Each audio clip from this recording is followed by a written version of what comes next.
The blizzard hit Wyoming Territory with such fury that Hannah Jenkins could barely see her own hands gripping the reins, but turning back now would mean certain death, and she had already lost too much to surrender to fear. The stagecoach had abandoned her 3 miles back when the driver spotted the wall of white approaching from the north, tossing her carpetbag into the snow and shouting something about taking shelter in Laramie, before whipping his horses into a desperate gallop. She had stood there watching the coach disappear into the gathering storm, her ticket to Red River clutched uselessly in her gloved hand, and made the only choice available to a woman with nothing left to lose. She would walk. The wind screamed across the open plains, cutting through her wool coat as though it were made of paper. Ice crystals stung her cheeks and clung to her eyelashes, making each blink a deliberate effort. Her boots, fine leather shoes bought in Philadelphia before her world collapsed, were never meant for trudging through knee-deep snow. Water had already seeped through the seams, and her toes burned with cold that would soon turn to the dangerous numbness her father had warned her about during the war. Hannah pushed forward, one foot in front of the other, because stopping meant dying. She thought of her father's letter, the one that had arrived 2 months after his death, the one that explained everything and apologized for nothing. The debts, the lies, the creditors who had stripped her childhood home bare while she stood helpless in black mourning clothes. The letter had also contained an address in Red River, Wyoming Territory, and a name: Benjamin Nordstrom. A friend from his younger days, her father had written, a good man who owed him a favor. The letter had promised nothing concrete, but it was more than she had in Philadelphia, where even her late mother's friends had turned her away, unwilling to associate with the daughter of a man who had died in disgrace. The landscape offered no landmarks, just endless white in every direction. Hannah had been following the road, or what she hoped was the road, but the snow had erased all traces of human passage. She stumbled over something buried beneath the drifts and fell hard, her hands plunging into snow so cold it burned. For a moment, she stayed there on her knees, gasping for breath that seemed to freeze in her lungs. It would be easy to simply lie down to let the cold take her. They said freezing to death was peaceful in the end. But Hannah Jenkins had not traveled 2,000 miles across a country still healing from civil war to die 3 miles from her destination.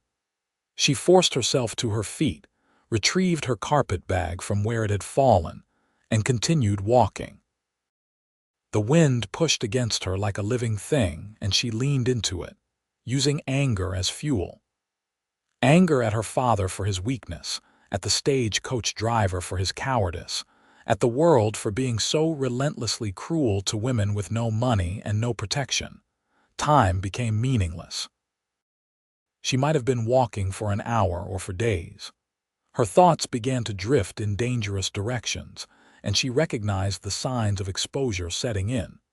She recited poetry aloud, her mother's favorite verses, anything to keep her mind anchored to consciousness. The wind snatched the words away, but the effort of speaking kept her alert. Then, through the whiteout, she saw a shape. At first she thought it was a hallucination, but as she staggered closer, the shape resolved into a building. A barn, large and sturdy with light glowing through the cracks in the walls. Where there was a barn, there would be a house. Where there was light, there were people. Hannah tried to run, but her frozen legs would only manage a clumsy stumble.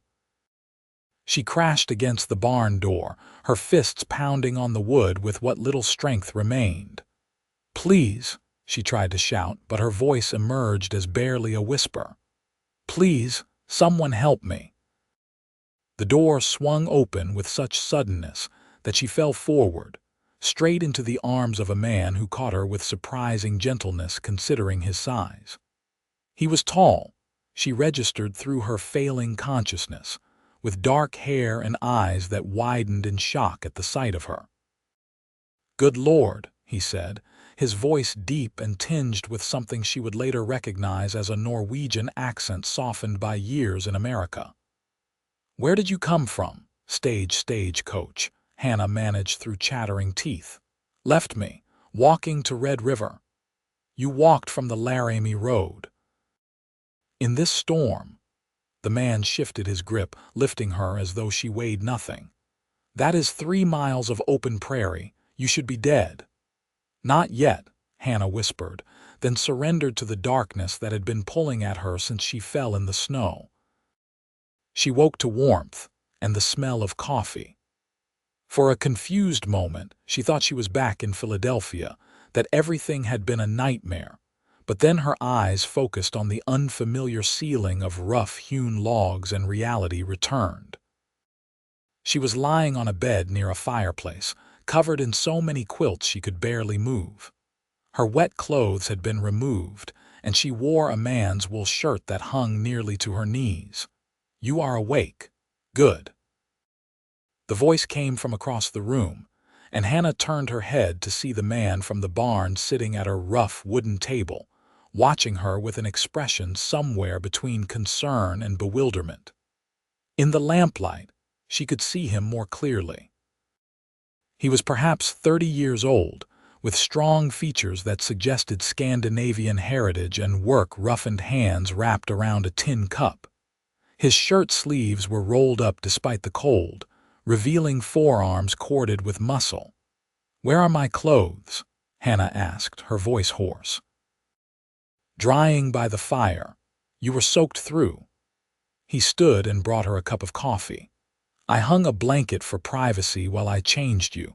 You have my word as a gentleman that I looked only enough to ensure you were not injured." Hannah accepted the coffee, grateful for the heat seeping into her palms. A gentleman. She wanted to laugh at the absurdity of propriety being observed in a situation where she would have died without his intervention, but she was too tired. "Thank you for saving my life." "You are welcome, though I wonder what desperation drives a woman to walk through a blizzard alone." He returned to his chair but left the lamp where she could see him clearly. "I am Benjamin Nordstrom. This is my ranch, though I suppose calling it a ranch is generous, more a claim and a hope." Hannah sat up carefully, keeping the quilts wrapped around her. "Benjamin Nordstrom, I was coming to find you. My father was Thomas Jenkins. He said you knew each other." Benjamin's expression shifted through several emotions too quickly for her to identify. "Tom Jenkins. Yes, I knew him. We worked together on the railroad before I came north to ranch. I heard he had died.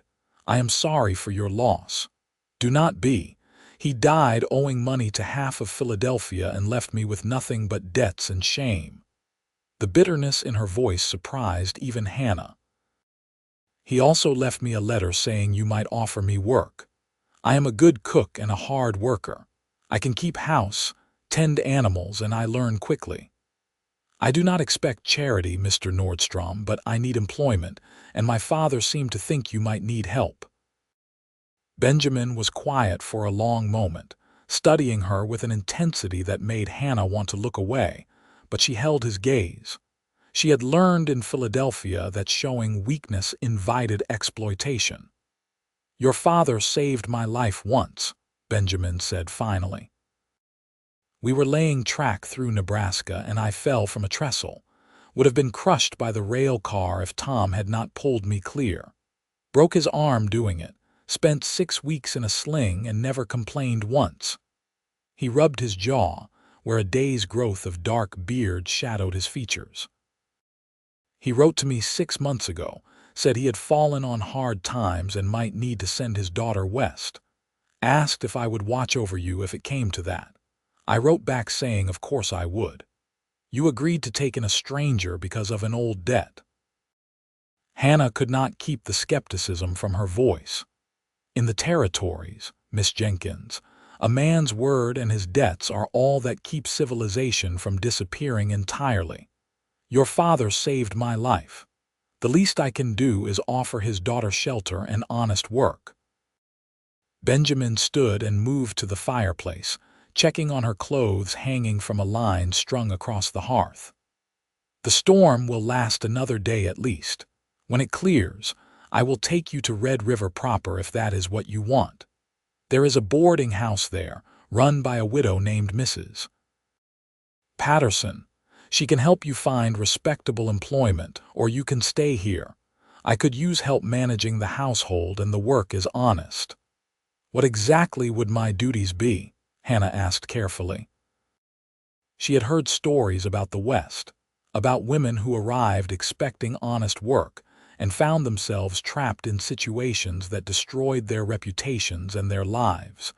Benjamin turned to face her, and his expression was serious. "I am not proposing anything improper, Miss Jenkins. I have 300 acres of land, 60 head of cattle, and ambitions to build something lasting here. What I do not have is time to cook proper meals, keep the house clean, or manage the accounts. I spend 14 hours a day working the ranch, and I survive on burned bacon and coffee that could strip paint. You would have your own room, your own space and wages. $20 a month plus room and board." $20 was more than Hannah had expected. It was honest money, enough to save, enough to perhaps one day have choices again. "I accept," she said, "but I need to be clear about the arrangement. I am an employee, nothing more. I will not be pressured into anything beyond the work we have discussed." "You have my word," Benjamin said. "And for what it is worth, Miss Jenkins, I admire your courage. Most people would have died in that storm. You walked 3 miles through a blizzard because you had no other choice and you survived. That speaks to the kind of person you are." Hannah felt something loosen in her chest, a tension she had been carrying since Philadelphia. "Call me Hannah," she said. "If we are to work together, there is no need for formality." "Hannah," Benjamin repeated, and she noticed the way the Norwegian accent softened the vowels in her name. "Then you must call me Ben.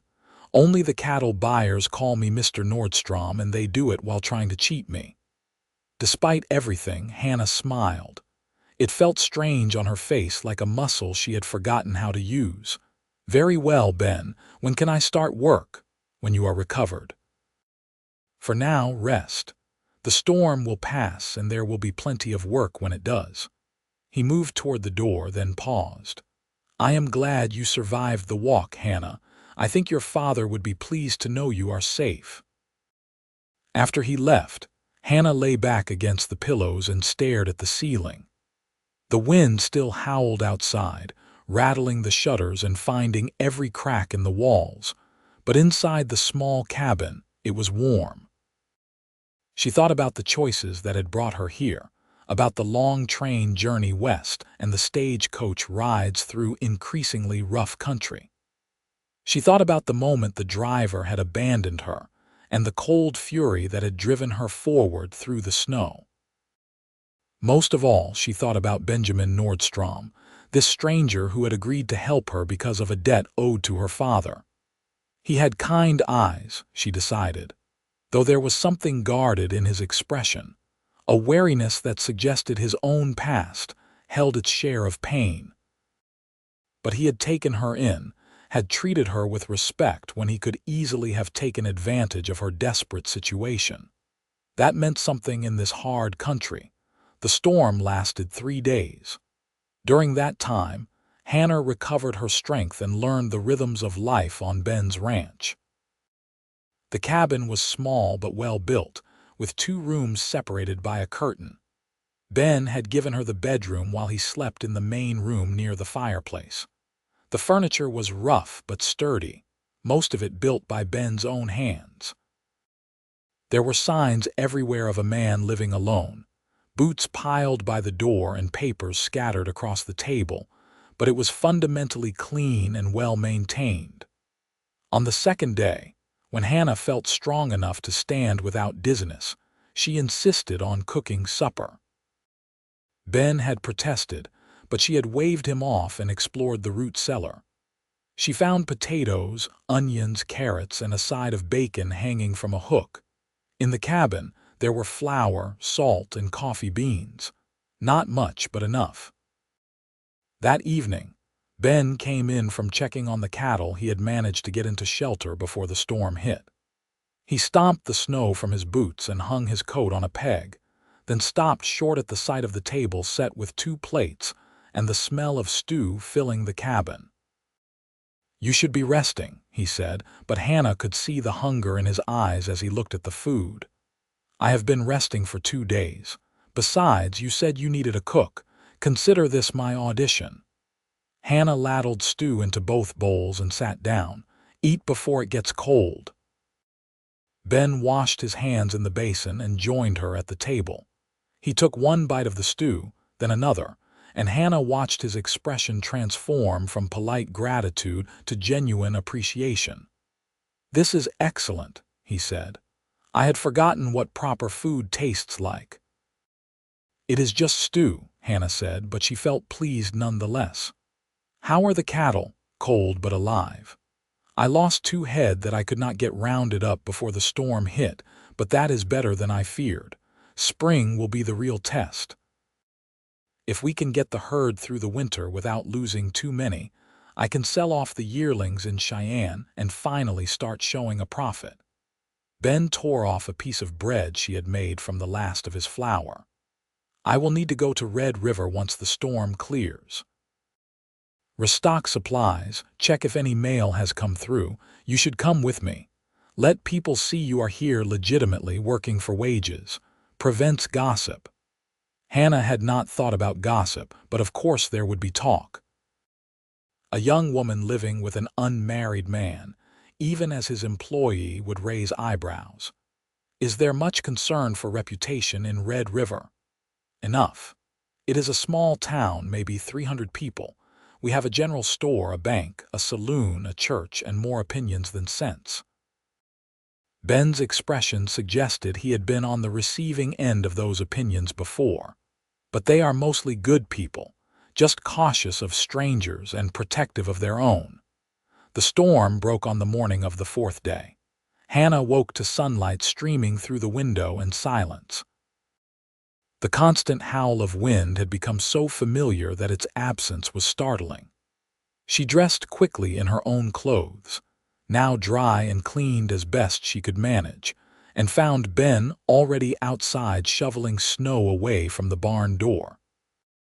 The world had been transformed into something alien and beautiful. Snow covered everything in drifts that rose higher than Hannah's waist in places, smoothing the landscape into gentle curves that sparkled in the sunlight. The sky was painfully blue, and the air so cold it hurt to breathe. Ben looked up as she emerged, his breath creating clouds in the frigid air. "Good morning. I was going to let you sleep." "I am not fragile, Ben. Put me to work." Hannah surveyed the snow-covered yard. "What needs doing?" "Everything," Ben said with a slight smile. "But first, we need to dig out the barn and make sure the animals have water. The well is frozen over." They worked together through the morning, Ben wielding a shovel while Hannah carried buckets and broke ice. It was hard, physical labor that left her sweating despite the cold, but Hannah found she enjoyed it. There was something satisfying about seeing tangible results from her efforts, about the simplicity of tasks that had clear beginnings and endings. Ben's cattle were a hardy breed, shaggy and wild-eyed, watching Hannah with suspicion as she helped distribute hay. "They are not used to seeing women," Ben explained. "It has been just me and them for 2 years. How did you end up here?" Hannah asked as they worked. "This seems an isolated place for a ranch." "That is exactly why I chose it. The isolation means I could afford the land." Ben leaned on his shovel, looking out across his property. "I came west after the railroad work dried up, worked as a hired hand for a few years, saved every penny. When this land opened for homesteading, I filed my claim. It is not the best grazing land, but it is mine. Or it will be, once I prove the claim by living on it for 5 years and making improvements. You have 3 more years then. 2.5. Then I own it free and clear, and I can build something real here. A proper ranch house, more cattle, maybe horses. There is good money in breeding horses for the cavalry. Ben's voice carried a warmth when he talked about his plans that Hannah had not heard before. This was a man who knew what he wanted and was willing to work for it. They traveled to Red River the following day, with Hannah seated beside Ben on the wagon bench and a list of supplies tucked into her pocket. The road was barely passable, with drifts still blocking large sections, but Ben's horses were strong and patient. The journey that would have killed Hannah on foot took 2 hours by wagon. Red River was larger than Hannah had expected, straddling a partially frozen creek that gave the town its name. The main street boasted a dozen buildings, some wood and some brick, with smoke rising from every chimney. People moved between the buildings, bundled in heavy coats and furs, their breath creating clouds in the cold air. Ben stopped the wagon in front of a building with a sign reading Patterson's General Store and Post Office. As Hannah climbed down, she noticed several people watching them with open curiosity. A woman in a gray wool cloak stood outside the store, her sharp eyes taking in every detail of Hannah's appearance. "Benjamin Nordstrom," the woman said, her voice carrying across the street. "I heard you pulled a half-frozen woman out of that storm. Did not quite believe it until now." "Mrs. Patterson," Ben said with a polite nod. "May I introduce Miss Hannah Jenkins? She has come from Philadelphia to work as my housekeeper. Hannah, this is Mrs. Constance Patterson, who runs the store and knows everything that happens within 50 miles of Red River." Mrs. Patterson was perhaps 50, with gray streaked hair pulled into a severe bun, and a face that might have been pretty before hard-living carved lines around her mouth and eyes. She looked Hannah up and down with an assessment that felt invasive but not unkind. "Philadelphia, you say? You are a long way from home, girl." "Red River is my home now," Hannah said, meeting the older woman's gaze steadily. "I am looking forward to being part of the community." Something shifted in Mrs. Patterson's expression, a slight softening around the eyes. "Well then, come inside where it is warm and let us see about getting you properly outfitted. Those Philadelphia clothes will not last a month out here." The inside of the store was crowded with goods hanging from every available surface. Barrels of flour and sugar lined one wall, while shelves held everything from ammunition to bolts of cloth. A pot-bellied stove in the center radiated heat, and several men stood around it, their conversation stopping as Hannah and Ben entered. "Miss Jenkins needs warm clothes suitable for ranch work," Ben said, pulling out a leather pouch that chinked with coins. "Boots, gloves, a proper coat. Whatever she needs." Mrs. Patterson raised an eyebrow. "You are paying for her clothes." "I am advancing her first month's wages so she can purchase necessities," Ben said, his tone making it clear the arrangement was not up for discussion. "She arrived with little, and she cannot work if she freezes." "Fair enough." Mrs. Patterson gestured for Hannah to follow her to the back of the store where clothing was displayed. As they walked, she said in a lower voice, "Ben Nordstrom is a good man, Miss Jenkins, but people will talk about you living out there with him." "Let them talk," Hannah said. "I am his employee, nothing more, and I will not starve to preserve the sensibilities of strangers." Mrs. Patterson laughed, a sharp bark of sound that made several of the men at the stove turn and stare. "I like you. You have spine. You will need it out here." She pulled down a heavy wool coat lined with fur. "Try this. It belonged to my late husband, but I have been saving it for someone who needed it." The coat fit well enough, and Mrs. Patterson added sturdy boots, thick gloves, and several pairs of wool stockings to the growing pile. They added practical items like needles, thread, and fabric for making work dresses. As they shopped, Mrs. Patterson kept up a steady stream of conversation, filling Hannah in on the key players in Red River's small community. The banker is Mr. Horace Crawford, handles all the loans and land deals. Honest enough, but tight with money. Sheriff is Bill Morrison, decent man but getting old for the job. We have 2 saloons, though I would not recommend a lady enter either. The church is Methodist, and Reverend Thompson gives a fine sermon, though he does go on a bit long in winter when the building is warm. Mrs. Patterson folded a wool scarf and added it to the pile. Most folks around here are ranchers or work for ranchers. It is a hard life, but people look out for each other. Ben was at the counter talking to one of the men when Hannah and Mrs. Patterson returned with her new purchases. The man was short and stocky, with a gray beard and expensive boots that marked him as someone of means. "And I am telling you, Nordstrom, you are wasting your time with that rocky land," the man was saying. "You should sell me your claim and go work for wages like a sensible man." "And I am telling you, Crawford, that I am not selling," Ben replied, his voice calm but firm. "I will prove my claim and make the ranch profitable." "With what? You can barely feed the cattle you have." Crawford's eyes flicked to Hannah. "Now you are taking on more expenses." "Hiring help you cannot afford. My finances are my business," Ben said. "Is there mail for me?" Mrs. Patterson intervened smoothly, handing Crawford a stack of letters from behind the counter and turning to Ben with a different bundle. "3 letters for you, Ben. One looks official." Ben took the letters and tucked them into his coat pocket without looking at them. He paid for Hannah's purchases with cash, counting out coins carefully. Hannah noticed how Crawford watched the transaction, his expression calculating. This was a man who saw everything in terms of profit and loss. The ride back to the ranch was quiet. Ben seemed preoccupied, and Hannah was processing everything she had observed in Red River. The town felt like any small community, bound together by necessity and rife with the usual tensions and alliances. She had seen how people looked at Ben, with a mixture of respect and skepticism.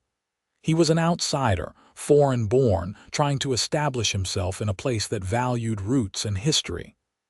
"That man, Crawford," Hannah said as they turned onto the track leading to Ben's property.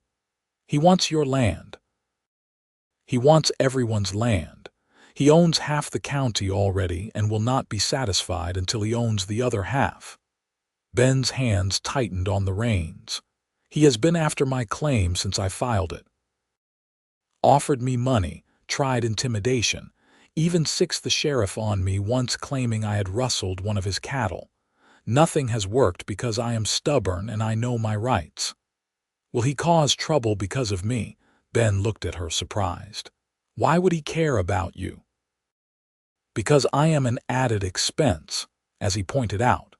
"Because my presence here might look improper and give him ammunition to damage your reputation." Hannah had learned in Philadelphia how easily a person could be destroyed by gossip and insinuation. "I do not want to be the reason you lose your claim." "You are not an expense, Hannah. You are help that I genuinely need, and I will not let Crawford or anyone else dictate how I run my ranch." Ben's voice was gentle but resolute. "Besides, anyone who has met you for more than 5 minutes can see you are a respectable woman working an honest job. Let people think what they want." They reached the cabin as the sun was beginning to set, painting the snow-covered landscape in shades of pink and gold. As Ben unhitched the horses, Hannah carried her new purchases inside and felt something she had not experienced in months. Not quite happiness, but perhaps the beginning of peace. She had a place here, a purpose. It was not the life she had imagined for herself, but it was hers. Winter deepened, and Hannah settled into the rhythms of ranch life. She woke before dawn to start the fire and make coffee, learning to appreciate the simple pleasure of warmth and food after a cold night. Ben would come in from the barn where he had been checking on the cattle, his face red from the cold and his boots caked with snow. They would eat breakfast together, usually in companionable silence, before beginning the day's work. Hannah's duties expanded beyond cooking and cleaning.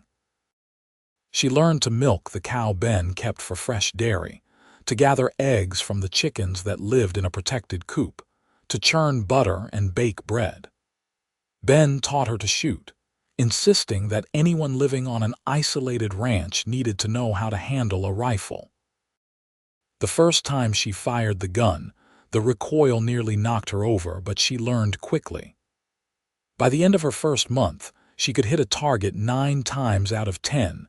In the evenings, after supper, they would sit by the fire and talk. Ben told her about his childhood in Norway, about crossing the Atlantic with his family when he was 12, about losing his parents to cholera during the journey, and being raised by an uncle in Minnesota who worked him like a slave. He had run away at 16, lied about his age to get work on the railroad, and spent 10 years moving west with the tracks. Hannah told him about Philadelphia, about her mother who had died of consumption when Hannah was 14, about her father's slow decline into drink and debt. She told him about the creditors who had stripped their house bare, about the humiliation of having to beg former friends for help, about the cold satisfaction she had felt when she spent the last of her money on a train ticket west and walked away from that life forever. "You miss it?" Ben asked one evening as they sat watching the fire. "The city, I mean, the civilization." Hannah considered the question. "I miss certain things. Music, theater, libraries, the feeling of being anonymous in a crowd. But I do not miss the judgment, the constant awareness of social position, the way everything was about appearance rather than substance." She looked at him across the firelit room. "Here, a person is judged by their work and their word. I find that more honest. The West is not all honest, Hannah. There are liars and thieves here too, just like anywhere else." But Ben smiled as he said it. "Though I understand what you mean. There is a freedom in this country, a sense that a person can remake themselves if they are willing to work hard enough." "Is that what you are doing? Remaking yourself?" "I suppose I am. Back in Minnesota, I was just Norwegian Lars's orphan nephew, never quite good enough, never quite American enough. Here, I am Ben Nordstrom, rancher. What I build is mine, and no one can take it from me as long as I fulfill the terms of my claim." As the weeks passed, Hannah began to notice things about Ben that went beyond simple observation.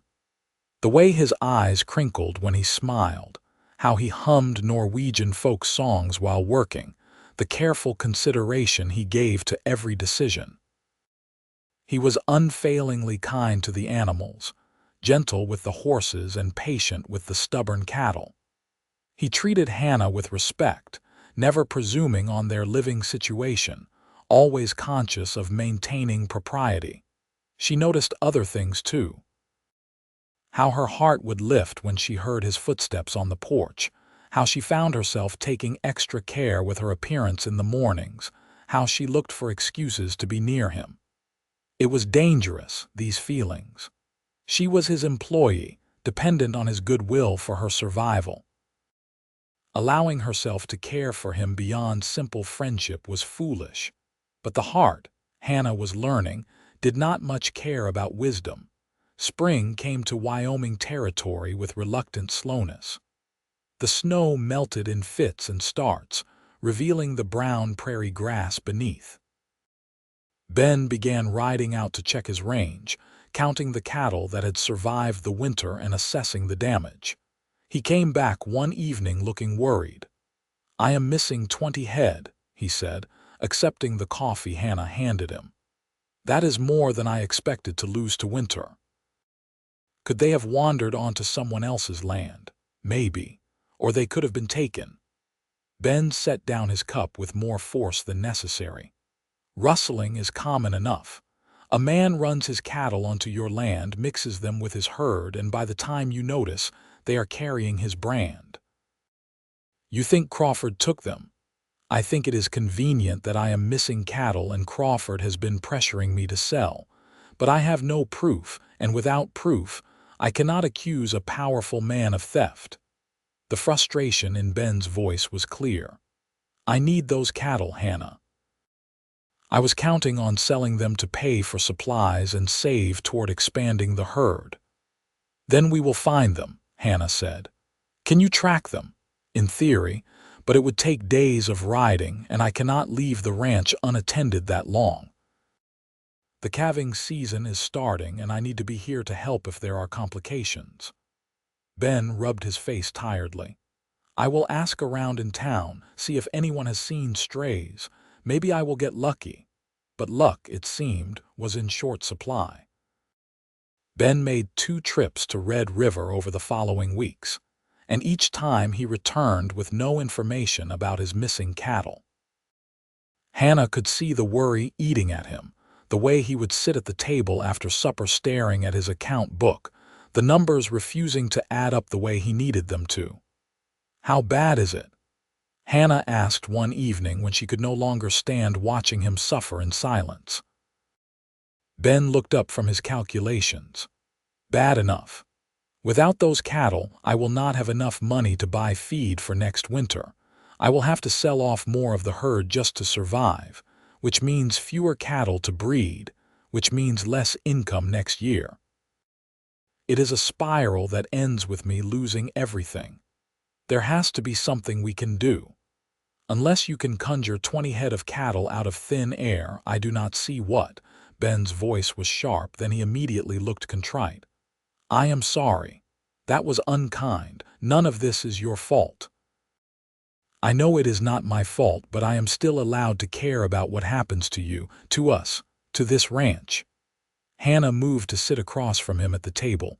You said Crawford wants to buy your claim. How much is he offering?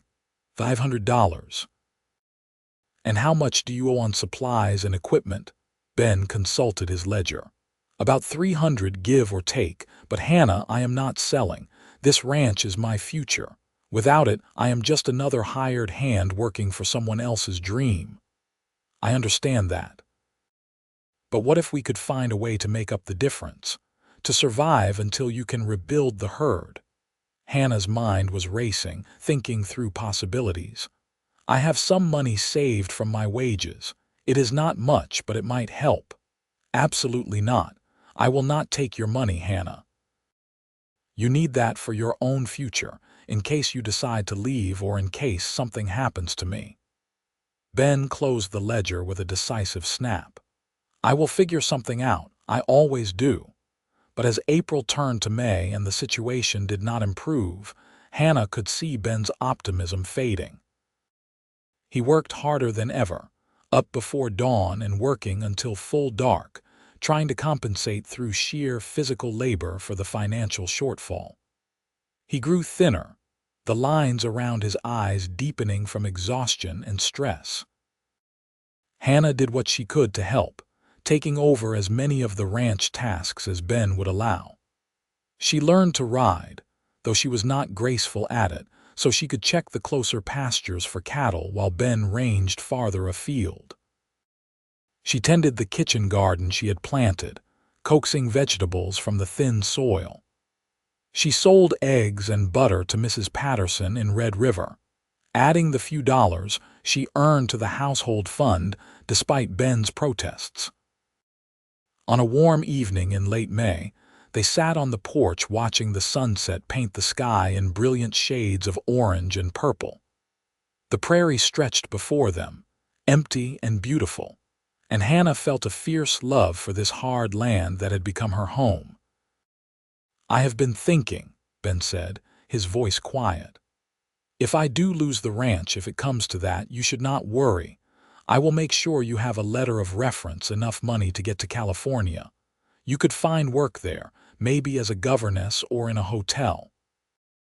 Why are you talking about California? Hannah's chest tightened with fear. You are not giving up, are you? I am trying to be realistic. The banknote for the equipment is due in 3 months, and I do not have the money.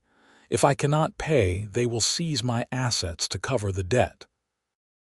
I will lose everything anyway, so perhaps it would be better to sell to Crawford now, pay off my debts, and start over somewhere else. Ben's voice was flat, defeated in a way Hannah had never heard before. No, she said firmly. You are not giving up. You have worked too hard, sacrificed too much to build this place. We will find another way.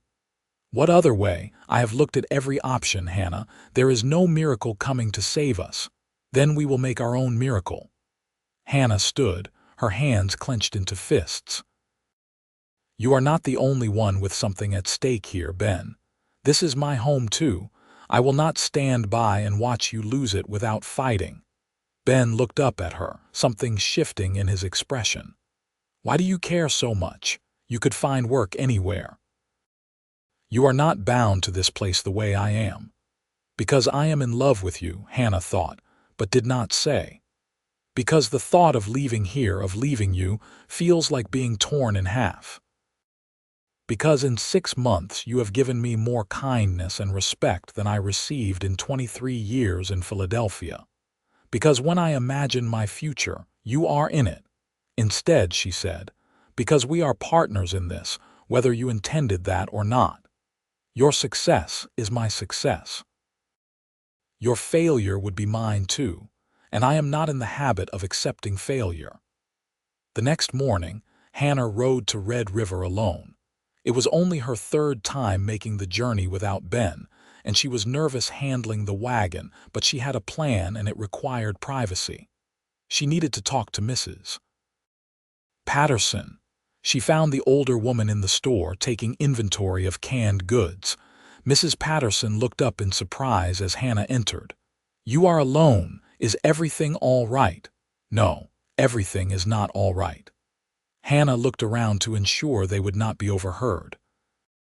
Ben is going to lose the ranch if something does not change. He is missing cattle, he cannot pay his debts, and Crawford is circling like a vulture waiting for the kill. I need your help. Mrs. Patterson set down her clipboard. What kind of help? Information. You said you know everything that happens within 50 miles. Has anyone seen Ben's missing cattle? Have there been rumors about Crawford or any of his men moving livestock that might not be theirs? The older woman's expression grew thoughtful. There has been talk. Nothing concrete, you understand, but whispers. Crawford's herd has grown considerably this spring, more than natural breeding would account for. His foreman, man named Jack Petty, has been spending money freely in the saloons. New saddle, new guns, buying drinks for everyone. She leaned against the counter. Now, that could just mean Crawford pays well, or it could mean Petty is getting extra money from somewhere. Where does Crawford keep his cattle? He has a main ranch about 10 miles south of here, but he also uses the old Brennan place as a line shack. It is about 5 miles east of Ben's property, right on the edge of the open range. If I were hiding stolen cattle, that is where I would put them until I could rebrand them. Hannah absorbed this information, her mind working. If someone were to ride out there and look around, would that be illegal? Trespassing, possibly, but if you were just passing through public land and happened to notice something suspicious, well, that would be different. Mrs. Patterson's eyes were sharp. Hannah, if Crawford is stealing cattle and you accuse him without proof, he will destroy you and Ben both. You need to be very certain before you make a move. I understand. Thank you, Mrs. Patterson. Constance, the older woman said. Anyone brave enough to take on Horace Crawford can call me Constance. And Hannah, be careful. Crawford is not just rich and powerful. He is mean, and mean men do not fight fair. Hannah returned to the ranch with her mind churning with plans. She could not tell Ben what she was planning because he would forbid it, and she could not disobey a direct order without destroying the trust between them. But if she simply took a long ride to explore the area, if she happened to see something suspicious, well, that was different. She waited until the following morning when Ben rode out to check the eastern pastures. As soon as he was out of sight, Hannah saddled one of the horses, a steady mare named Bess, and headed in the direction Constance had indicated. She carried the rifle Ben had taught her to shoot, though she prayed she would not need it. The ride to the old Brennan place took nearly 2 hours. Hannah had to navigate using landmarks and instinct, as she had no map and only rough directions. But eventually she spotted a run-down cabin and a barn that looked barely standing, and she knew she had found the right place. She approached cautiously, staying in the tree line that bordered the property. From her vantage point, she could see a corral behind the barn, and in that corral were perhaps 24 cattle. They were too far away for her to make out the brands, but the fact that they were penned up at all was suspicious. Cattle should be grazing on the open range this time of year, not confined. Hannah tied Bess to a tree and crept closer on foot, using the barn as cover. Her heart was pounding so hard she could hear it in her ears. This was insane, dangerous, the kind of thing that could get her killed. But she had come too far to turn back now. She had almost reached the corral when she heard voices. 2 men emerged from the cabin, both carrying rifles. Hannah froze, pressing herself against the barn wall and praying they would not see her. One of the men was tall and lean, with a face like a hatchet. The other was shorter, with a pot belly and a gray beard. "Boss wants these moved to the main ranch tomorrow," the tall man was saying. "Brands should be healed enough by then that no one will look twice. About time. I am tired of riding out here every day to feed them." The shorter man spat tobacco juice into the dirt. "How much you figure we made off this batch?" Crawford said he will give us each $100 once they are safely integrated into his herd. Not bad for a few nights' work. Hannah's blood ran cold. Here was the proof she needed. These were Ben's cattle, stolen and rebranded, but she was alone, unarmed in any practical sense, and outnumbered. If she tried to confront the men now, she would likely end up dead and buried somewhere on the prairie. She waited until the men returned to the cabin, then carefully made her way back to where she had left Bess. Her hands were shaking as she mounted, and she had to force herself to ride slowly, casually, until she was well away from the property. Only then did she let Bess break into a gallop, racing back toward home with her heart in her throat. Ben was in the barn when she arrived, and he came out quickly when he heard the horse. "Hannah, where have you been? I was getting worried." "I found your cattle," Hannah said breathlessly, sliding down from the saddle. "They are at the old Brennan place, penned up and rebranded. I heard Crawford's men talking about moving them tomorrow." Ben's expression went through several changes: disbelief, anger, fear. "You went to the Brennan place alone. Hannah, that was incredibly dangerous. If they had caught you snooping around, they could have hurt you or worse. But they did not catch me, and now we know where your cattle are. We can go to the sheriff, report what I saw." "Your word against Crawford's men. Without physical proof, the sheriff will not do anything. Crawford owns half the town, including probably the sheriff." Ben ran his hands through his hair in frustration. "Damn it, Hannah. I appreciate what you were trying to do, but you could have been killed." "I know," Hannah said, her own anger rising to match his. "I know it was dangerous and stupid and I could have gotten hurt, but I could not just sit here and watch you lose everything without trying to help. This is my home too, Ben. My life. I am not some delicate flower that needs to be protected from reality." They stood facing each other, both breathing hard, the tension crackling between them. Then Ben stepped forward and pulled Hannah into his arms, holding her so tightly she could barely breathe. "I know you are not delicate," he said into her hair. "You are the strongest, bravest person I have ever met. That is exactly why it terrifies me when you do something that could get you killed." Hannah wrapped her arms around his waist, feeling the solid warmth of him, the rapid beating of his heart. "I am sorry I scared you. But Ben, we can use this. We know where the cattle are, and we know they are going to move them tomorrow. What if we got there first?" Ben pulled back to look at her. "You mean steal them back? They are your cattle. It is not stealing to take back what was stolen from you. Legally, that is a gray area. If we are caught, Crawford will claim we were rustling his livestock, and it will be our word against his." But Hannah could see Ben thinking, considering the possibilities. Even if we managed to get the cattle out, where would we take them? Back here. Crawford would just come take them again. What if we drove them straight to Chance and sold them? Use the money to pay your debts, buy new stock that Crawford cannot claim. Hannah knew she was proposing something risky, but they were running out of options. It is a gamble, but at this point, what do we have to lose? Ben was quiet for a long moment, staring out across his land. "Everything," he finally said. "We have everything to lose. If this goes wrong, I will end up in jail or dead, and you will be alone with no one to protect you. And if we do nothing, you will lose the ranch anyway, and we will both end up with nothing. At least this way we are fighting back." Hannah took his hand, feeling the calluses on his palm, the strength in his fingers. "I trust you, Ben. Whatever you decide, I am with you." Ben looked down at their joined hands, then back up at her face. "When did you become so important to me?" he asked quietly. "I brought you here to cook and clean, and somehow you have become the center of my entire world.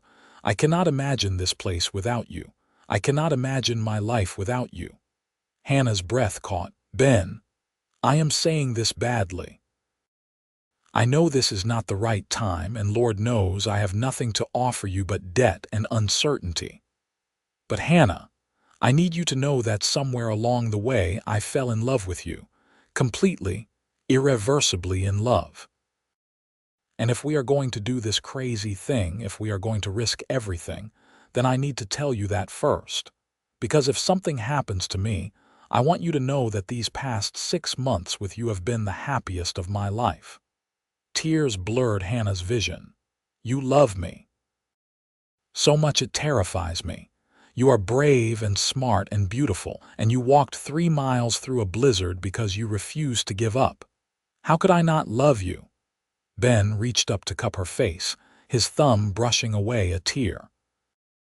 "I have no right to ask this, not when I am about to drag you into something dangerous, but Hannah Jenkins, would you consider staying here permanently? Not as my employee, but as my partner, my wife. Are you proposing to me while planning a cattle rustling operation?" Despite the tears, Hannah laughed. "I have never claimed to have good timing." But Ben was smiling too, that rare, full smile that transformed his serious face. "Is that a yes?" "That is absolutely a yes. Yes, I will marry you. Yes, I will stay here and build a life with you. Yes, I love you too, you stubborn Norwegian man." Hannah pulled him down and kissed him, pouring everything she felt into that kiss. All the fear and hope and desperate love that had been building for months. When they finally broke apart, they were both breathing hard. "So," Ben said, his voice rough, "we are getting married and stealing cattle. This is quite a day. First we get the cattle, then we plan the wedding." Hannah tried to sound practical, though her heart was singing. "What is your plan?" They spent the rest of the day preparing. Ben checked and rechecked their supplies, making sure they had everything needed for a fast drive to Cheyenne. Hannah packed food and water enough for several days on the trail. As they worked, they refined their strategy. "We will leave a few hours before dawn," Ben explained as they studied the rough map he had drawn. "Get to the Brennan place just as the sun rises. With luck, Crawford's men will still be sleeping. We cut the cattle out quietly, drive them hard for the first few hours to get some distance, then settle into a steady pace toward Cheyenne. How long will it take to reach the city? 3 days, maybe 4 with a herd that size. It is about 120 miles, and we will have to keep moving to stay ahead of anyone who might come after us. Ben looked worried. Once Crawford realizes what happened, he will send men after us. We will be vulnerable on the trail. Then we will have to be fast and careful. Hannah checked the rifle, making sure it was loaded. I can shoot if I need to. That night, they barely slept. Hannah lay in her bed listening to Ben moving around in the other room, both of them too anxious to rest. Finally, as the clock showed 3 in the morning, Ben knocked softly on her door. "Time to go," he said. They rode through the darkness, following trails that Ben knew by instinct and feel. The moon was only a sliver, providing barely enough light to see by, but that also meant they were less likely to be spotted. Hannah focused on staying in the saddle, on following Ben's silhouette ahead of her. They reached the Brennan place as the eastern sky was just beginning to lighten from black to gray. The cabin was dark, no smoke from the chimney. Ben gestured for Hannah to stay back while he crept forward to check the barn. He returned a few minutes later, his expression relieved. "The cattle are there, and I do not hear anyone moving around inside. We need to work fast." Together, they opened the corral gate as quietly as possible. The cattle, confused by this early intrusion, milled around nervously. Ben moved among them on foot, speaking softly in Norwegian, calming them with his voice and steady presence. Slowly, carefully, he got them moving toward the open gate. They were halfway through getting the herd out when the cabin door burst open. The tall man from yesterday stumbled out, his rifle in hand. "Hey, what the hell do you think you are doing?" Ben swung into his saddle. "Taking back what was stolen from me. Those cattle wear my brand under your rebrand." The man raised his rifle, and Hannah did not think. She pulled her own gun and fired, not aiming to kill but to scare. The bullet kicked up dirt at the man's feet, and he jumped back with a curse. "You crazy woman!" "The next one will not miss," Hannah shouted, her voice steadier than she felt. "Drop the gun." The man looked between them, calculating odds. Then the cabin door opened again and his partner emerged, also armed. "You are making a big mistake, Nordstrom. Crawford will hunt you down for this. Then he can explain to the sheriff why his men were hiding cattle with altered brands on an abandoned property. Now drop your guns, both of you, or my associate here is going to start shooting, and she is an excellent shot." Ben's voice was hard, carrying an authority Hannah had never heard before.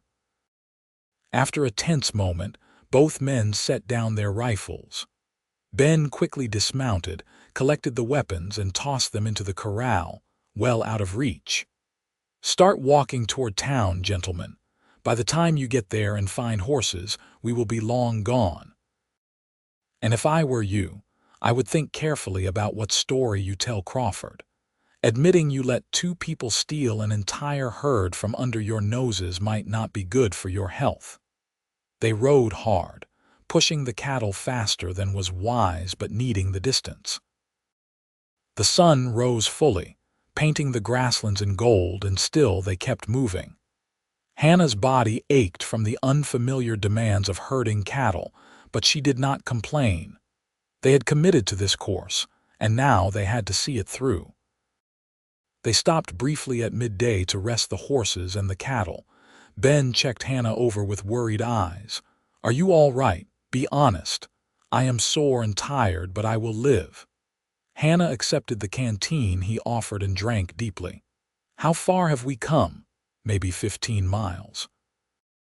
Not bad for a few hours, but we have a long way to go."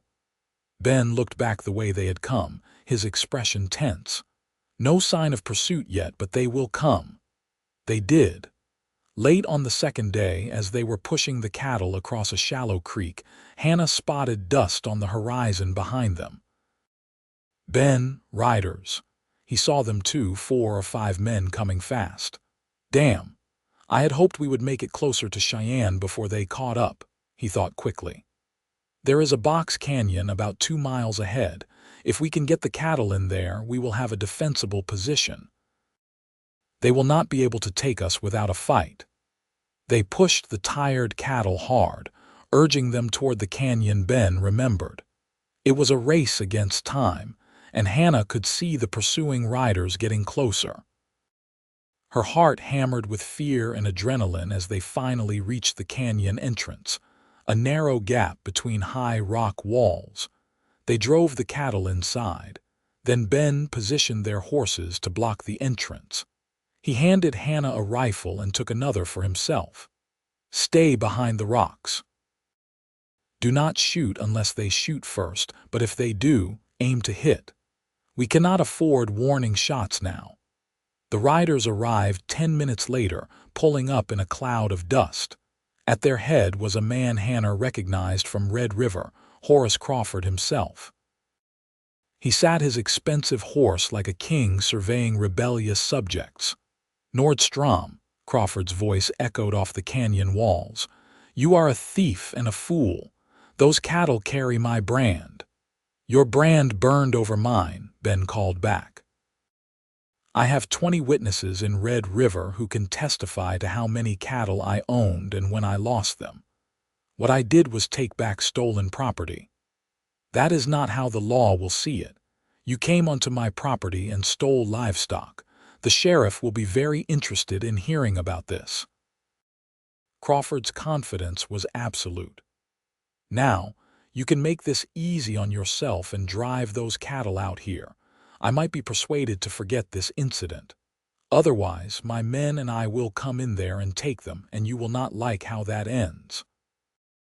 Hannah could see Ben's jaw clench, but his voice remained steady. Your men can try.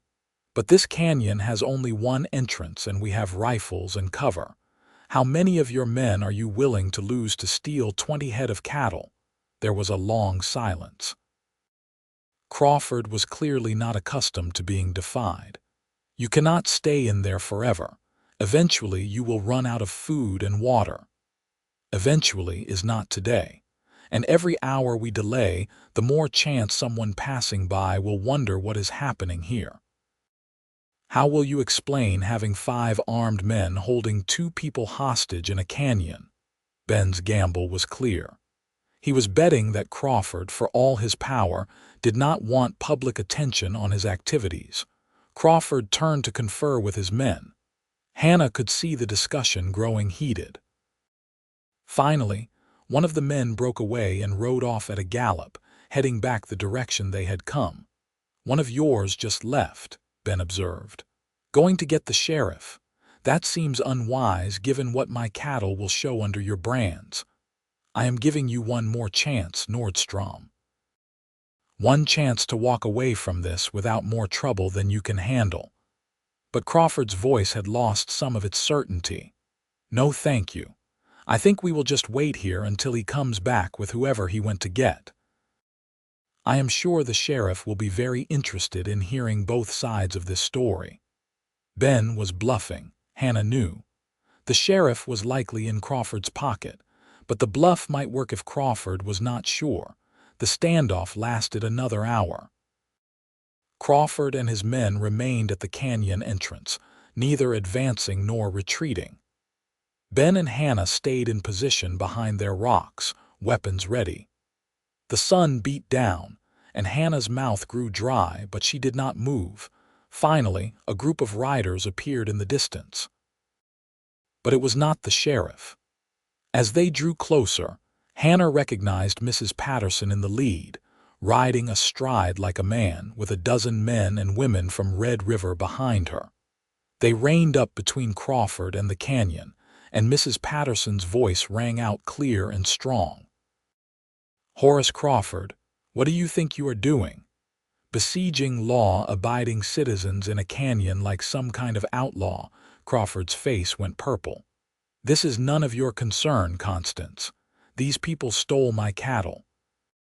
Funny, Because I have Ben Nordstrom's bill of sale right here showing he purchased 25 head of cattle 2 years ago, and the brands recorded with the territorial office match what I bet we will find on those cattle in that canyon." Mrs. Patterson held up a sheaf of papers. "I also have testimony from 3 men who saw your foreman Jack Petty and his friend moving a group of cattle toward the Brennan place at night about 6 weeks ago. Now, that might be innocent, or it might be rustling. What do you think the territorial judge will make of it? You have no proof of anything. Maybe not.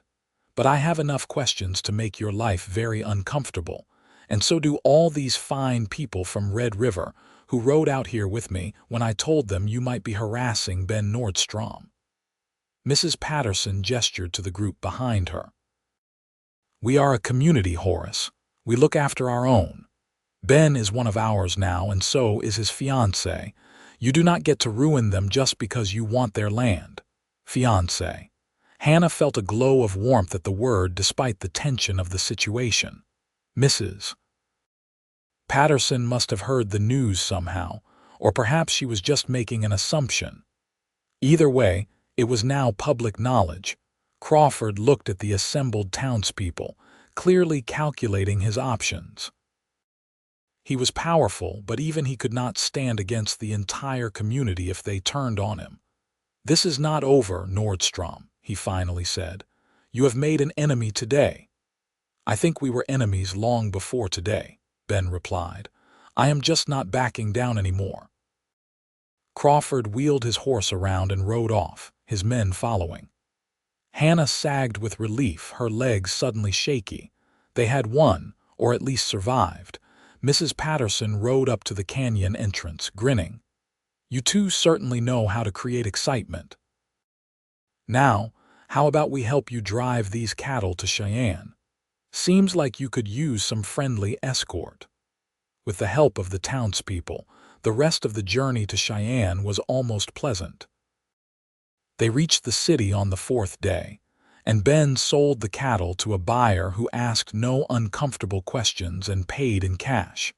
It was not as much money as he had hoped for, but it was enough to pay his debts and have a little left over.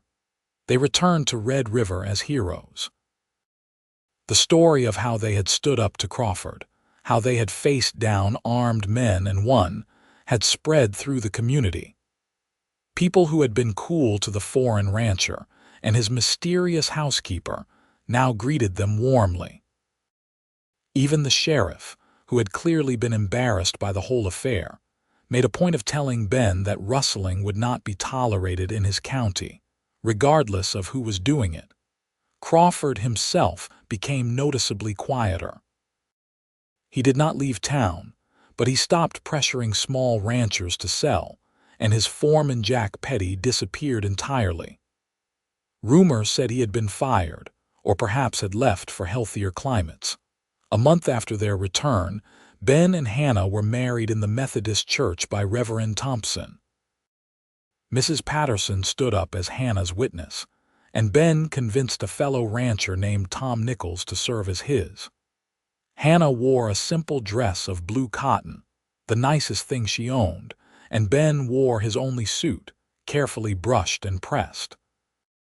As they spoke their vows, Hannah thought about the journey that had brought her to this moment.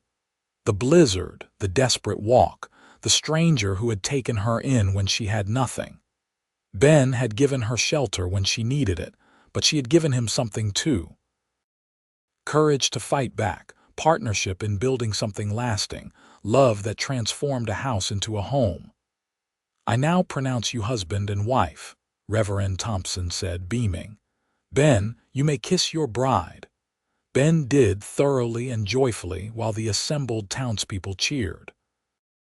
It was not a fancy wedding, but it was real and honest, like everything else in this hard country. They held a small celebration at Mrs. Patterson's store afterward, with food provided by half the town.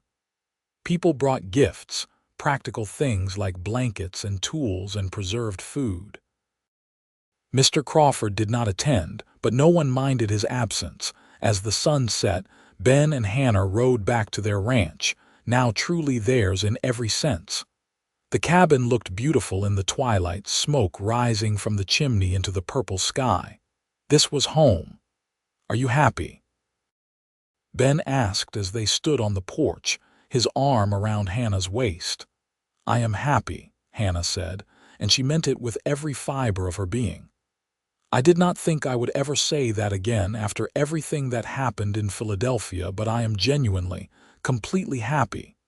"Good. Because I plan to spend the rest of my life making sure you stay that way." Ben kissed her temple. "You know, when I found you in that blizzard, I thought I was just saving someone from freezing. I did not realize I was finding the missing piece of my life." "We saved each other," Hannah said. "I needed someone to believe in me, and you needed someone to fight beside you. It worked out perfectly." They went inside, into the warmth and light, ready to begin their life together. The years that followed were not easy, but they were good. Ben expanded the ranch gradually, buying cattle when prices were favorable, improving the land and buildings with patient determination. Hannah managed the household accounts and discovered she had a talent for business, negotiating with buyers and spotting opportunities that Ben's more conservative nature might have missed. Together, they built something that thrived even in the harsh Wyoming climate. Their first child, a son they named Thomas after Hannah's father, was born in the spring of 1875, 2 years after their marriage. He was a healthy, loud baby who seemed determined to explore everything within reach. Ben was a devoted father, patient and gentle, teaching his son about the land and the animals as soon as the boy could walk. A daughter, Margaret, followed 2 years later, and then another son, Lars, named after Ben's uncle despite their complicated history. Each child added to the lively chaos of the household, and the small cabin eventually gave way to a proper ranch house, with separate bedrooms and a large kitchen where Hannah could cook for her growing family. Mrs. Patterson became a fixture in their lives, an honorary grandmother who spoiled the children and provided wisdom when Hannah and Ben faced challenges they could not solve alone. She lived to see all 3 children grown, passing away peacefully in her sleep at 73, surrounded by people who loved her. Horace Crawford died of a heart attack in 1880, and his empire was divided among his sons, who lacked their father's ruthless drive. The pressure on small ranchers eased, and Red River grew from a rough frontier town into a proper community with schools and churches and social organizations. Ben eventually proved his homestead claim, and the land became officially his. He bought additional acreage over the years, until the Nordstrom ranch covered nearly 1,000 acres of prime grazing land. He never became rich, but he was successful and respected, known as a fair dealer and a hard worker. Hannah sometimes thought about Philadelphia, about the girl she had been when she arrived in Wyoming Territory with nothing but a carpet bag and a letter. That girl had been frightened and angry, driven by desperation more than hope. She had become someone stronger, someone who could face down armed men and build a life from nothing.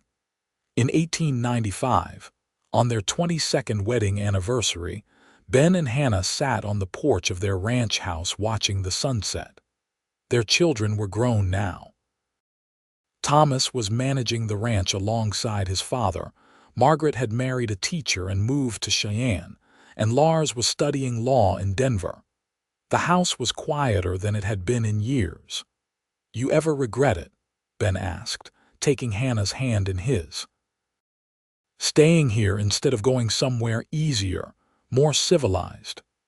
Hannah looked out across the land, at the cattle grazing in the distance, at the mountains rising purple against the darkening sky. She thought about everything they had built together, about the children they had raised and the life they had created from nothing. "Not for a single moment," she said. "This is exactly where I am supposed to be." Ben raised her hand to his lips and kissed it gently. I love you, Hannah Nordstrom. More now than I did when I found you in that blizzard, and I did not think that was possible. I love you too. Thank you for taking in a half-frozen woman who showed up on your doorstep with nothing but courage. You had everything else you needed already inside you. I just provided a warm place for it to grow. Ben smiled at her, that same smile that had first made her heart flutter 22 years ago. We made a good team. We made a perfect team, Hannah corrected, and we still are. They sat together as the stars emerged overhead, two people who had found each other against all odds and built something lasting. The wind whispered across the prairie, carrying the familiar sense of grass and cattle and home. Inside the house, lamps glowed warmly, waiting for them to come in from the cooling evening air. Hannah thought about the stagecoach driver who had abandoned her in the snow all those years ago. She should probably be angry at him, but she could not manage it. If he had not left her, she never would have walked through that blizzard, never would have found Ben, never would have discovered the strength she carried inside herself. Sometimes, she thought, the worst moments in life were really just doorways to something better. You just had to be brave enough to walk through them. Thomas came out onto the porch, grown now to be taller than his father, with Hannah's dark hair and Ben's steady manner. Mother, father, are you coming in? It is getting cold. In a moment, Hannah said. We are just enjoying the evening. After Thomas went back inside, Ben said quietly, he is a good son. They all turned out well. They had good parents, Hannah replied, and a good example of what love and partnership look like. They sat a while longer, neither wanting to break the spell of the peaceful evening. Finally, as the temperature dropped and the stars multiplied overhead, they stood and went inside together, hands linked, ready for whatever came next. The story of the woman who arrived in a snowstorm with only her courage and the waiting cowboy who had everything else she needed became something of a legend in Red River. People told it to newcomers as an example of the kind of determination needed to survive in the territories. Young women facing their own challenges would come to Hannah for advice, and she always told them the same thing. Courage is not about not being afraid. It is about being terrified and doing what needs to be done anyway. And when you find someone who sees your courage and values it, who wants to build something with you rather than for you, hold on to that person. That is when you know you have found home. In the winter of 1900, a late-season snowstorm hit Wyoming, much like the one that had brought Hannah to the ranch all those years ago. She stood at the window watching the snow fall, remembering that desperate walk, the cold that had nearly killed her, the moment Ben had opened the barn door and saved her life. Ben came to stand beside her, his hair now more silver than dark, his body still strong despite his 57 years. What are you thinking about, the day we met? How close I came to dying before I even reached your door. Hannah leaned against him, feeling the solid warmth of his presence. What would have happened if you had not heard me knocking, if you had been in the house instead of the barn? But I was in the barn, and I did hear you. We cannot live in what-ifs, Hannah. We can only be grateful for what is. Ben wrapped his arms around her. And I am grateful every single day that you were stubborn enough to walk through that storm. Most people would have given up and died, but not you. I had already lost everything. Death was not any more frightening than the alternative. Hannah watched the snow swirl past the window. I was so angry that day. Angry at my father, at the world, at the injustice of losing everything through no fault of my own. That anger kept me moving when I wanted to lie down in the snow. Then I am grateful for your anger too, since it brought you to me. Ben kissed the top of her head. Do you remember what you said when you woke up that first day? After I told you my name and you realized I was the man from your father's letter, I asked what my duties would be. I was so determined to not be a burden to earn my place. Hannah laughed softly. I was terrified you would turn me away. I considered it, Ben admitted, surprising her. Not because I did not want to help, but because I knew how hard the life would be. I worried that I was condemning you to more hardship by letting you stay. I almost insisted on taking you to Mrs. Patterson's boarding house. What changed your mind? The look in your eyes. You were not looking for rescue or charity. You were looking for an opportunity to fight back, to rebuild your life on your own terms. I recognized that look because I had worn it myself when I left my uncle's farm all those years ago. Ben turned her to face him. You were not looking for someone to save you. You were looking for a partner, though neither of us knew it then. How could I turn that away? They stood together watching the storm rage outside, safe and warm in the home they had built together. The journey that had begun in a blizzard had led to this, to a life full of love and work and children and everything that mattered. It had not been the life Hannah had imagined for herself growing up in Philadelphia, but it was infinitely better. As night fell and the storm continued, Ben added wood to the fireplace, and Hannah made hot cocoa, a luxury they could now afford easily. They sat together in chairs that had grown familiar over decades, sipping the sweet drink and listening to the wind outside. I have been thinking about the future, Ben said, about what happens to this ranch after we are gone. Thomas will run it. He already does most of the work. Hannah set down her cup. Why are you thinking of retiring? Not retiring exactly, but I am not young anymore, Hannah. Neither of us is. I want to make sure everything is in order, that the children are provided for, that you will be comfortable no matter what happens. Ben's expression was serious. I have been working with Lars on getting all the paperwork proper. The deed, the water rights, everything legally documented so no one can challenge it. That is wise. Hannah understood what he was really saying. They were both aware of their mortality now in a way they had not been in their youth. But Ben, we still have years ahead of us. Do not start planning your funeral just yet. I am not planning anything except for the future, our future, for as long as we have together. Ben reached over and took her hand. I just want you to know that everything we have built, it is as much yours as mine. More yours, really, since you are the one who saved it when Crawford tried to take it away. We saved it together. We have done everything together. Hannah squeezed his hand.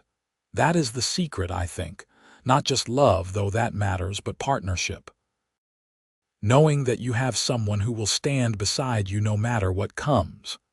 The storm blew itself out by morning, leaving the world transformed by snow. Hannah and Ben woke to brilliant sunshine reflecting off white drifts, the landscape so bright it hurt to look at. Thomas came by to help dig out paths to the barn and check on the cattle, bringing his wife Mary and their 2 children. Watching her grandchildren play in the snow, shrieking with joy as they threw snowballs and built crude snowmen, Hannah felt a deep sense of contentment. This was legacy, she thought. Not just land or money, but family.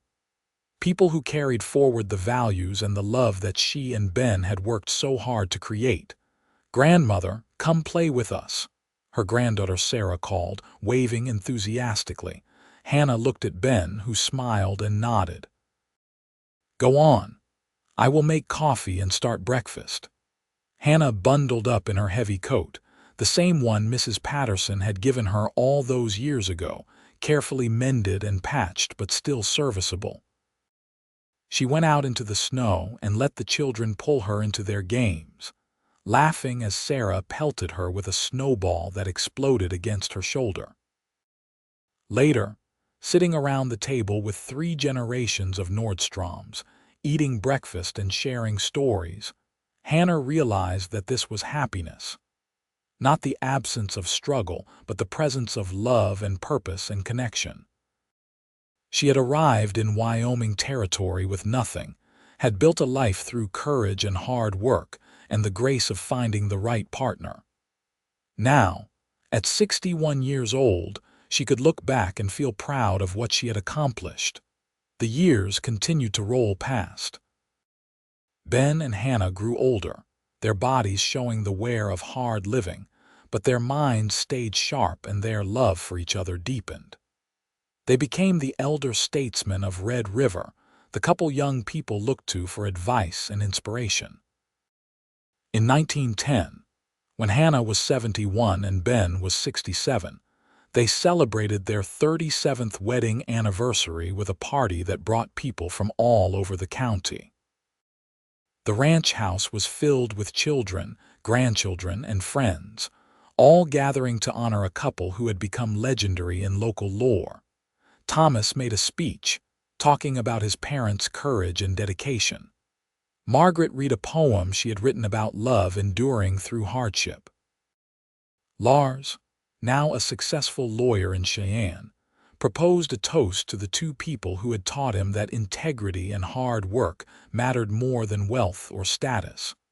When it was finally quiet and the guests had left, Ben and Hannah returned to their familiar spots on the porch. The evening was warm and they sat in comfortable silence, watching the sun set over land they had loved and worked for nearly 4 decades. "We did all right, didn't we?" Ben said, breaking the peaceful quiet. "We did better than all right. We did wonderfully." Hannah rested her head on his shoulder. "Thank you for being exactly who you are, for being the kind of man who would take in a stranger in a storm and treat her with respect and kindness, for building this life with me. Thank you for being brave enough to walk through that blizzard, for staying when you could have left, for fighting beside me and loving me even when I was difficult." Ben's voice was thick with emotion. "You made my life worth living, Hannah. Before you, I was just surviving. After you, I was truly alive." They sat together as darkness fell and the stars emerged, two people who had found each other against impossible odds and created something beautiful. Inside the house, a lamp still burned, a beacon of warmth and home. Around them, the land stretched away into the darkness, fertile and productive, a testament to decades of careful stewardship. Hannah thought about that girl who had arrived in a snowstorm so long ago, frightened and desperate, and so very alone. She wished she could tell that girl that everything would be all right, that the hardship would lead to joy, that the cowboy waiting in the barn had everything she needed, even if neither of them knew it yet. But maybe that girl would not have believed her. Maybe she needed to walk through the storm herself, needed to find her own courage and strength, needed to discover that the greatest love stories are not about rescue but about partnership. Ben's breathing had grown slow and even, and Hannah realized he had dozed off. She let him sleep, content to sit and watch over him as he had watched over her so many years ago. This was love, she thought. Not grand gestures or dramatic declarations, but this quiet companionship, this deep knowledge of another person, this certainty that you would face whatever came together. The wind picked up, carrying the scent of sage and grass and cattle. Somewhere in the distance, a coyote called out, the sounds of Wyoming, of home. Hannah closed her eyes and let herself simply exist in this moment, grateful beyond words for the life she had been given. When Ben woke, they went inside together, ready for bed. In the bedroom they had shared for so many years, surrounded by photographs of children and grandchildren, they prepared for sleep. Ben helped Hannah with buttons her stiff fingers struggled with, and she helped him with his boots. The small intimacies of a long marriage, familiar and precious. As they settled into bed, Ben pulled Hannah close. "I love you," he whispered into the darkness. "I love you too," Hannah replied. "Always." They fell asleep like that, wrapped in each other's arms, two people who had arrived at happiness by such different roads. Outside, the Wyoming night continued, vast and dark and full of stars. Inside, two hearts beat in comfortable synchrony, bound together by decades of love and partnership and courage. The story of their life together was not one of dramatic adventure or constant excitement. It was quieter than that, built on daily choices to stand together, to work hard, to love deeply. But it was real and true and lasting, exactly the kind of story that mattered most. And if sometimes, on cold winter nights when the wind howled across the prairie, Hannah remembered that desperate walk through the blizzard, she remembered it without fear, because that walk had brought her home. That storm had led her to love. And given the choice, knowing everything that would come after, she would walk through it all again. This was the true measure of a life well lived, she thought. Not wealth or fame or comfort, but love. The kind of love that endured through hardship, that grew stronger with time, that transformed two strangers into partners, and then into one. The kind of love that began when she arrived in a snowstorm with only her courage, and the waiting cowboy had everything else she needed.